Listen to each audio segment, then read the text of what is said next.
Welcome back from that break. It's still the signature morning.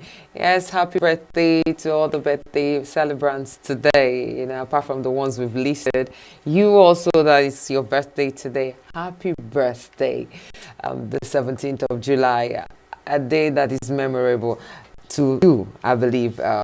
Now we are back and we are having questions of the independence of the judiciary in Nigeria.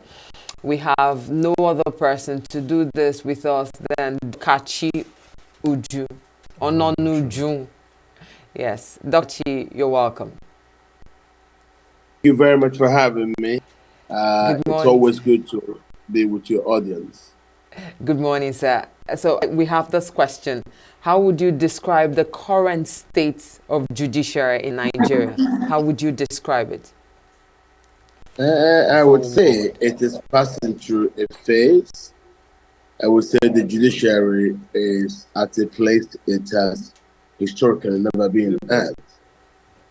And I believe, like in everything in society, when we learn, and then when we learn, we'll be able to make amends in efforts to save our society because the judiciary suddenly has become the tool being used by the protagonists of state capture. So, as a nation that are intent upon establishing nationhood, which we don't have yet, the judiciary will be very important. And those who manipulate it, as we have seen, may think that they are in the interim grabbing the structures of states through interpretations. The judiciary is like the masters of interpretations of the hadith in Islam. They set the tone, they tell the Ummah what to do. And in this case, the judiciary could be used by those who capture it to dictate the tone of a new Nigeria, which I believe should be an inclusive process Oh, in which contributions from all the ethnicities become very, very relevant. The judiciary, as Chido Dinkali said, shouldn't allow itself to become a tool for government by judiciary. And let's okay. have an inclusive discourse as we Okay. move towards devolving power. Okay. Thank you for that one. The further follow-up question: are there constitutional provision to guarantee the independence of the judiciary in Nigeria? The judicial independence. Are there constitutional provision to guarantee such? Yes, such provisions do exist. The provisions were eroded when President Buhari went against Onogen. The minute he was successful in clubbing Onagen to the ground, it was a judiciary he did in the club to the ground. And from there, the damages set in. If the constitutional provisions weren't applied to allow Onogen to maintain judicial independence, and you saw how Buhari then succeeded in his ways. For me, that was the point at which state capture was established upon Nigeria. And from then on, other things were simply done to force compliance to that unwritten code.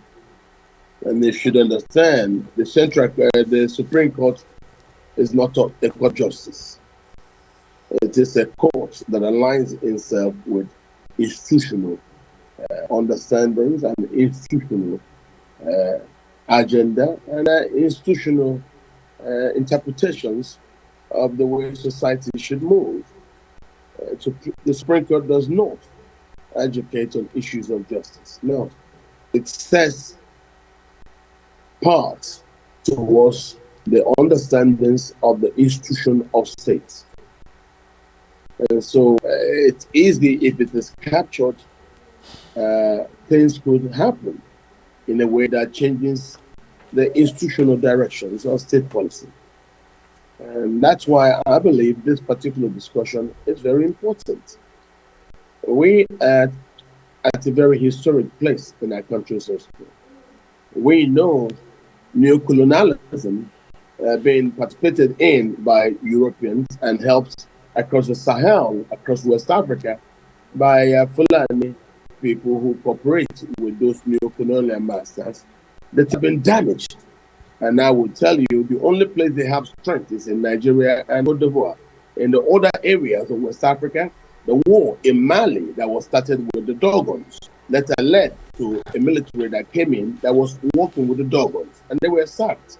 And then you also saw the issues in Burkina Faso when the military alliance joined together with Mali and Niger, where also the 54% house population did a coup and removed Bazoum. Bazoum had a Tuareg, Buhari's Tuareg people. And all of them hail from Tahua. Tahua itself, it's within the Daura Emirate, which ranges from Daura in Nigeria to as far as Agadez. Tahua, Maradi, all of it is inside it.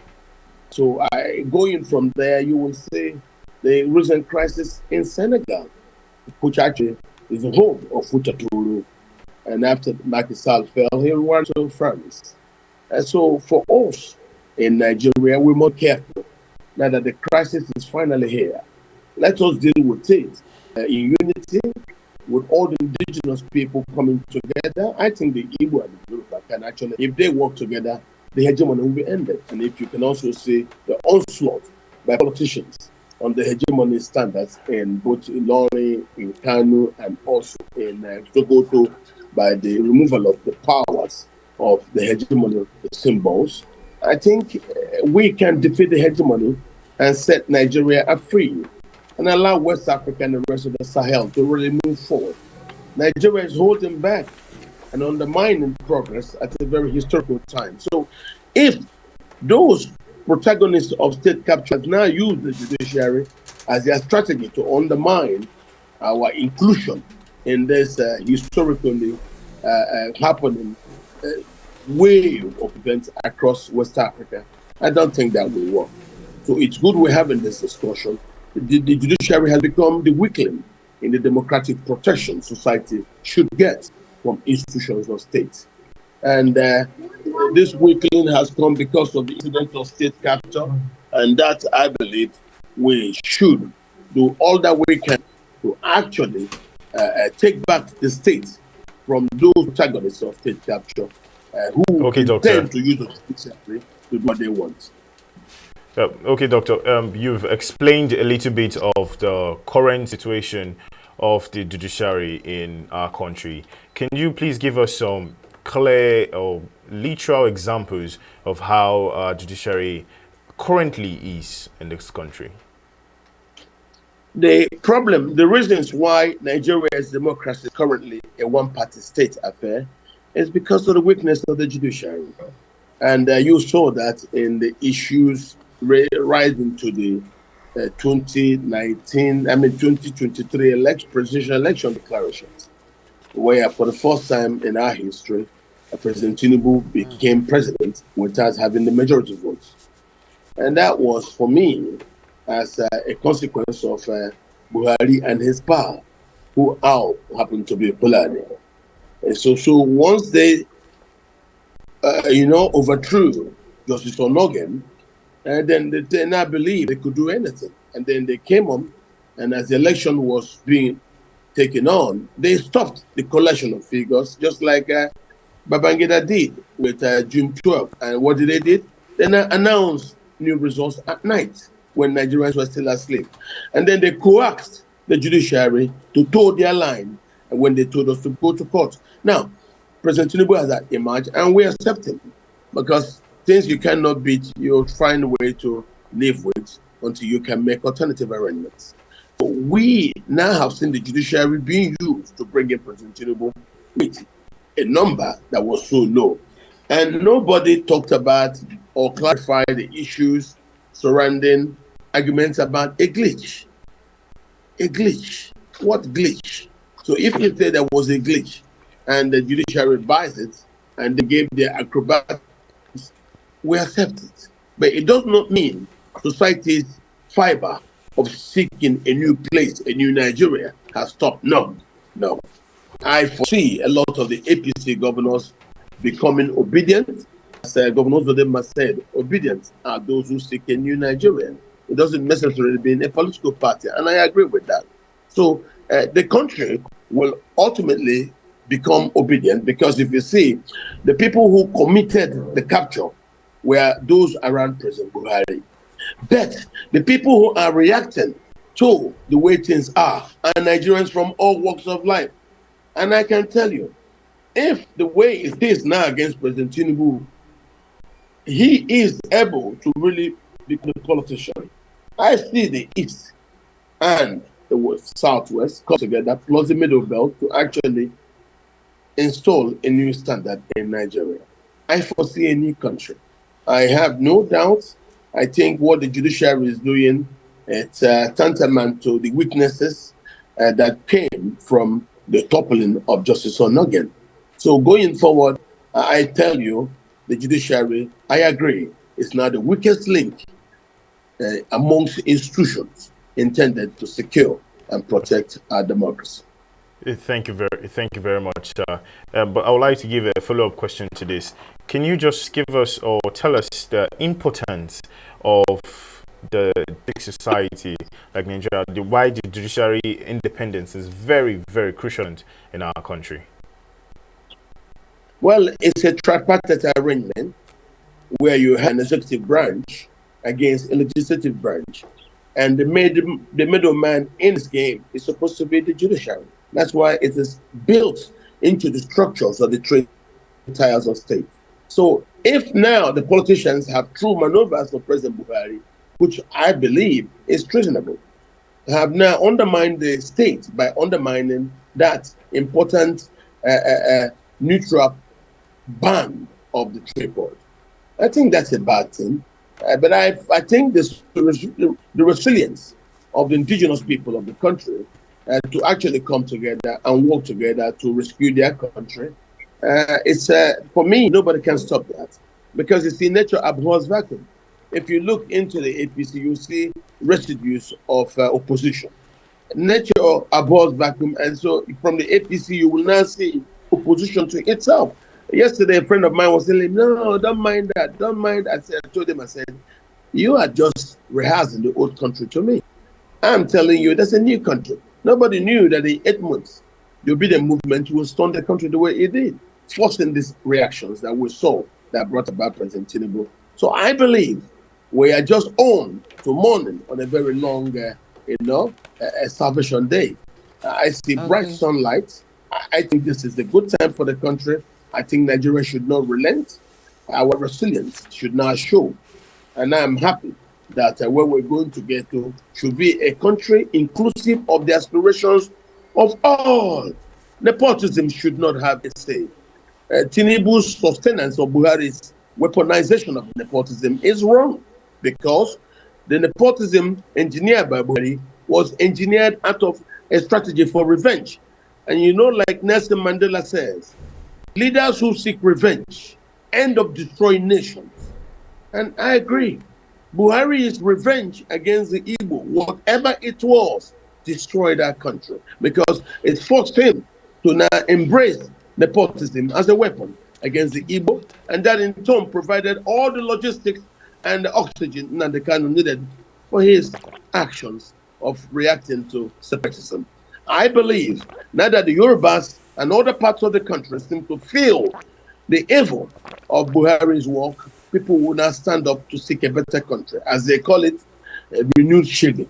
Nobody's enjoying in this climb, and that's as a consequence of Buhari's actions in seizing the judiciary through toppling of Justice Onoghen, and from then the rest is his. You know, sir, I know you mentioned something. You did mention something of Buhari against Onoghen. That's the Chief Justice Walter Onoghen. What the situation that happened in 2019 before the election, one would actually describe it as a rape on the nation's democracy, having to impose and suspend the former Chief Justice and appoint another person. Now, how does the Nigerian Constitution ensure the separation of the legislative, the judiciary, and the executive arm of the government? How can this constitution ensure the separation so that what happened in 2019 won't repeat itself? Well, it's what you just expressed now is a wish, but you should know in social interactions, wishes do not equate to actions. And I want to tell you now that your wish is a wish of all Nigerians who seek for us to also reclaim country. But I want to tell you where the crisis came from. And I blame President Buhari by 1,000% for what happened. I also, in part, blame President Tinubu for keeping quiet as an elder, even though that, to me, is a strategy that I've seen the Yorubas employ in trying to gain what they want. They will pretentiously play low, take insults, take slaps, until when they get what they want, as Tinubu has now gotten the presidency. But it doesn't still mean that anything will change. How the state became captured was when the success of President Buhari's capture of Onogen's office became clear. We all kept quiet. Tinubu did not talk. At least he could have been a pathfinder. And then that's how the thing happened. And he became today's beneficiary of that process of using the protocols of state capture to establish orders that you seek. I think Nigerians have to wake up to try to interrogate that order and set society on the path to an inclusive space. Right now, Nigeria is not inclusive. You can see Tinubu sustained, embrace of nepotism. That's not good. No, that's not good. But I want him to succeed. I want him to succeed because I see some colors of favor for change. But they should understand the feelings of everybody. I saw recently. Yes, sir. What reforms do you think are necessary to be able to strengthen the independence of the judiciary? What reforms? Well, the number one reform is the devolution of powers. If powers are devolved to the federating regions, the federal government will have few to care for. And as those powers are devolved, you will now see people who will speak from positions of authority in regards to how the system should be run. Let Tinubu start by devolution of powers. But on top of that, if you may ask, is the need to have free and transparent elections. If the elections are not free and transparent, you will continue to produce leaders who were not voted for by the people. And that still will sustain the incidence of state capture. So the first step in this issue is free and transparent elections. So INEC, as it is, I think they should remove those who agreed to do what they did. Let there be punitive actions if Tinubu truly believes in free and fair. Do you think that INEC should be a standalone organization outside of the government? It is a standalone organization outside the government. Is it operating alone? It's not about what it is. Is it operating alone outside the government? It is not operating alone. It has been captured during those incidents of state capture. Second, it's no more independent because its activities are guided by the instructions from the executive, and this is not good for our democracy. So I seek that citizens continue to demand more, that we continue to ask for an inclusive, better, free and fair election, because these elections are not inclusive. Okay, you're going to see in the next 30 days, almost all the governors will conduct elections. But will the elections be free and fair? No, because the governors will also get to exclusively on their own select and nominate and set up the tribunals that will actually adjudicate over complaints in regards to the election. So the process has started. the mindset towards autonomy financially for the local government areas, I believe should be followed by a mindset towards free elections, probably connected and supervised by All right. INEC. Thank you, Doctor. But I would like to ask, recently, in terms of recently, I meant June 14, 2024, a newspaper from Punch newspaper actually released a news about the judiciary system having to face integrity crisis over conflicting judgment. So I would like to ask, what are the main issues or challenges facing the judiciary in this country in order to be independent or to even make decisions? Well, the issue of conflicting judgments, if you ask me, I will tell you, conflicting judgments are probably a product of corruption. Now, what you now want to do is how can you limit incidents of corruption in the judiciary? And then we can start to say, let's have a proper conversation. How can we limit the incidence of corruption in the judiciary, not wiping it away? You know, the act of photoshopping is still alive and well in Nigeria. What you're talking about is why forum shop. Forum shopping is caused by the embrace of corruption and also inability to fight up pressures. Politicians put excruciating and killing pressures on members of the judiciary. And that's why I say, okay, look, now, it's not members of the judiciary that are building their quarters, their living quarters. It's the politicians that are building it. And I can say Minister Wike said he will build this. And even as he's building, judges already marked for them. And when those judges are marked for them, it's a way of entrapping them into a criminal network of forum shopped decisions pronounced as judicial decisions. Now, it's a problem we should not shy away from. It's real. It's there. You know, members of the political class are having their spouses sworn into the Court of Appeal, just like Wike. You know, Wike doesn't have his own. And he tells you, I'm in your face. Why does Wike triumph? It is the fact that there are no consequences but for bad behavior in our democracy. And because there are no consequences for bad behavior, you now see even people like me doing anti-party openly, because I'm a member of the PDP till date, but I did anti-party with obedient movement. And even as I speak to you now, I speak and work with people in the APC. Why is this? Why does this work like this? Because of the inability of the people to punish bad behavior. If there's no punishment for bad behavior, there are no consequences for bad behavior, politicians will continue to behave bad. And I'm giving you myself as an example.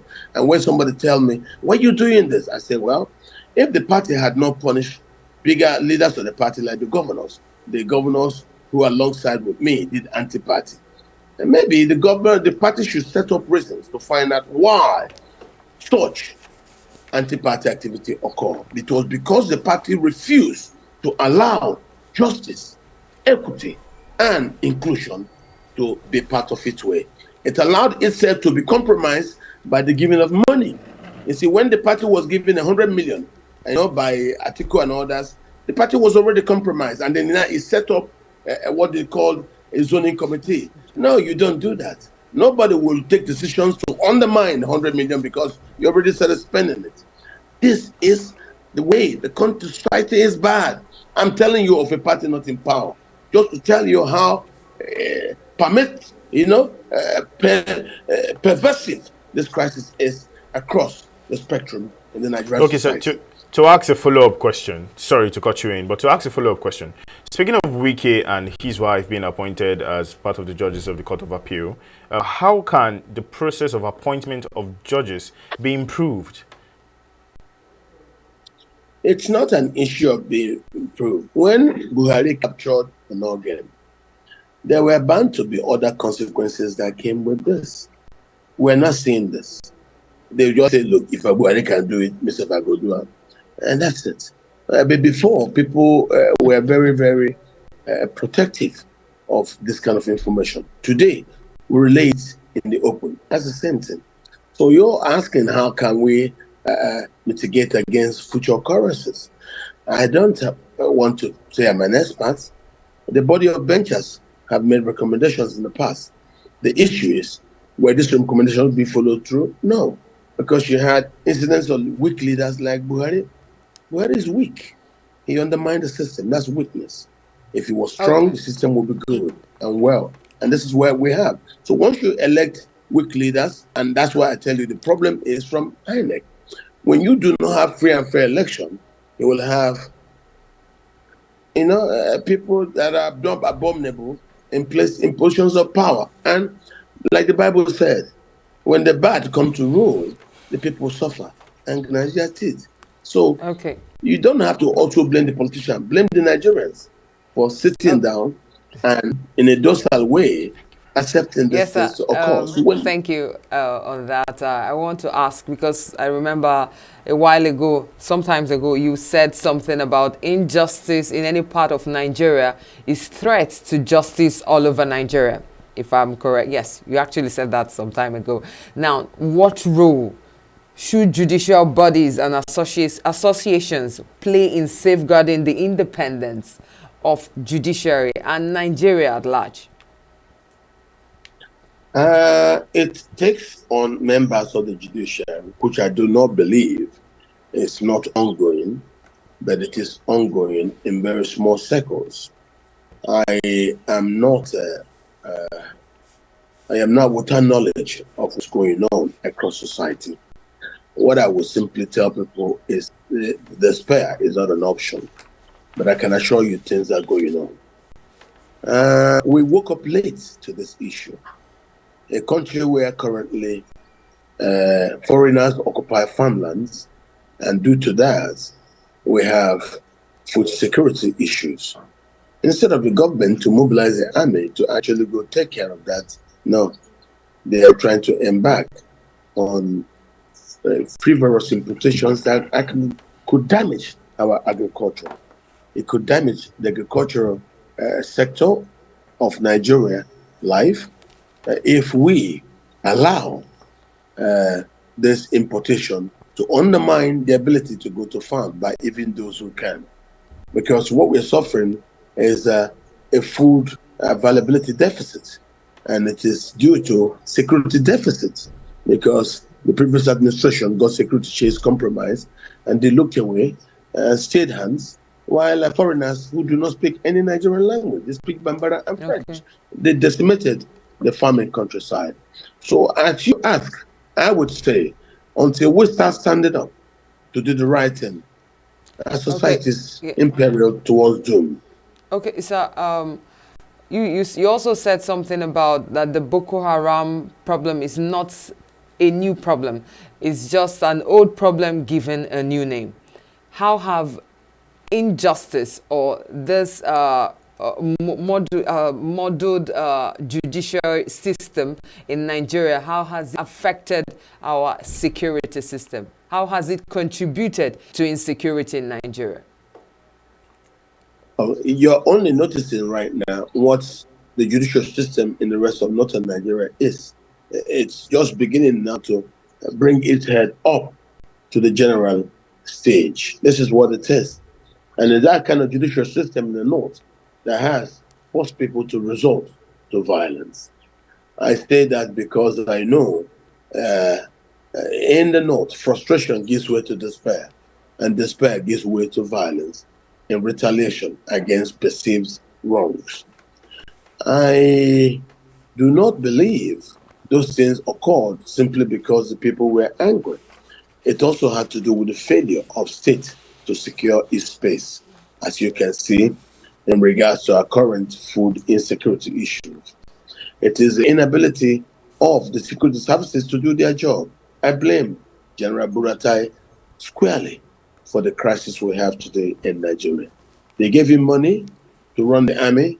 He diverted that money to building a university in his hometown. And as that happened, the system kept quiet, and Buhari then went on to do what he did and got him in his pocket because he knew if he complained, a lot would be asked him for Okay, the sir. diversions he Sorry to did. cut you For the in, but we would monitoring. like some actual proof to what you're saying. Please, can you give us proof of what you're saying or Recently, you have instances? had, yes, recently you have had complaints in the public space in regards to this. Buratai builds a military university in his town. That money was meant for army. It was not meant for university. The army already had a university, NDA. So we divert funds. The army will tell you, we cannot fight because we don't have resources. Sir, Why please, about sorry money to say meant cut for you Ministry in. of Can we get actual hard facts on what you're saying? We need real I am proof so telling that you, we can hold. there is a military university. Dr. Kachi? If you hear me well, are you Yes, Yes, hearing we me? can hear you. We can I'm hear saying you. there is a military university today in Bill. That's a hard fact. The money for that university is money diverted from money that should be for army. Army's business is defense, not university. They already have NDA. That's why in embrace of the Russian year report, the government has said that that university now should become a campus of the Nigerian Defense Academy. There was no need for it in the first place. That's hard facts. Sir, Is it, is the university for a private use or for the public use of the Nigerian people? It is misappropriation of resources in the name of a national institution. so is the university currently running privately or for the public? The pronouncements from the government in regards to its embrace of the Russian year report states that that university shall now become a campus of the Nigerian Defense Academy. This is a pronouncement of President Tinubu's government. Okay, sir. Thank you very much for your input. We appreciate you. We've been talking to Dr. Kachi Ononujo. He's the director, executive director of Heritage Center in Abuja. Thank you very much, sir. That will be all for you. I thank you very much. I still work till this day as the Director General and Distinguished Scholar at the Heritage Center in Abuja. Thank you for having me. Thank you. sir. You're welcome, sir.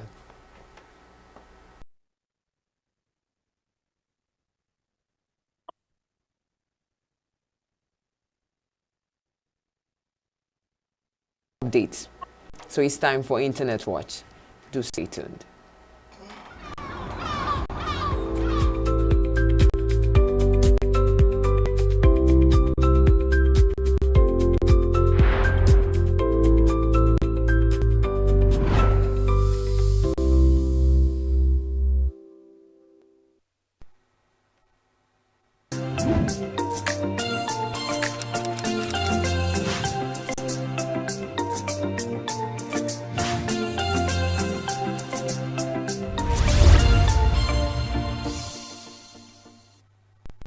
This is another edition of Internet Watch, and my name still remains Joshua Oregon. Welcome, guys. So, you won't believe what happened recently. I mean, it's very shocking, but to some people it's a good thing, but for me, you know me, I will always ask questions. Just follow me. Lagos State Governor Babajide Sanwo-Olu announced a series of initiatives during the passing out parade of the 2020